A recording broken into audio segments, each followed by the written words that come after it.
ទ្រមគម្រាមដំឡើងពន្ធចិនបន្ថែមទៀតនៅពេលដែលទីផ្សារធ្លាក់ចុះ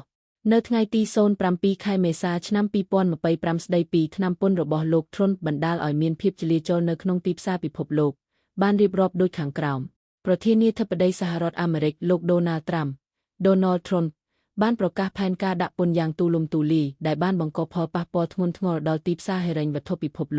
លោកបានព្រមានបណ្ដាប្រទេសផ្សេងថាពួកគេនឹងត្រូវចំណាយប្រាក់ច្រើនដើម្បីលុបចោលពន្ធទាំងនេះដែលលោកហៅថាជាថ្នាំសម្រាប់សេដ្ឋកិច្ចផែនការនេះបានធ្វើឲ្យទីផ្សារភាគហ៊ុនអាស៊ីធ្លាក់ចុះខ្លាំងទីផ្សារភាគហ៊ុនអឺរ៉ុបធ្លាក់ដល់កម្រិតទាបបំផុតក្នុងរយៈពេល16ខែនិងតម្លៃប្រេងធ្លាក់ចុះខណៈដែលវិនិយោគិនបារម្ភថាពន្ធទាំងនេះអាចនាំឲ្យតម្លៃកើនឡើងតម្រូវការចុះខ្សោយ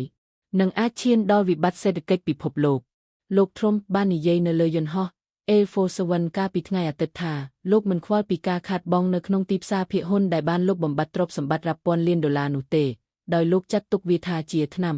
ចាំបាច់ដើម្បីដោះស្រាយបញ្ហាប្រទេសចិនបានចាត់វិធានការព្យាយាមរក្សាស្ថិរភាពទីផ្សាររបស់ខ្លួនខណៈអឺរ៉ុបកំពុងស្វែងរកការឆ្លើយតបរួមមេដឹកនាំអាល្លឺម៉ង់លោក Friedrich Merz បានអំពាវនាវឲ្យមានការកាត់បន្ថយពន្ធនិងតម្លៃថាមពលដើម្បីបង្កើនភាពប្រកួតប្រជែងខណៈនាយករដ្ឋមន្ត្រីជប៉ុនលោក Shigeru Ishibe កំពុងស្វែងរកកិច្ចប្រមុខរៀងជាមួយលោក Trump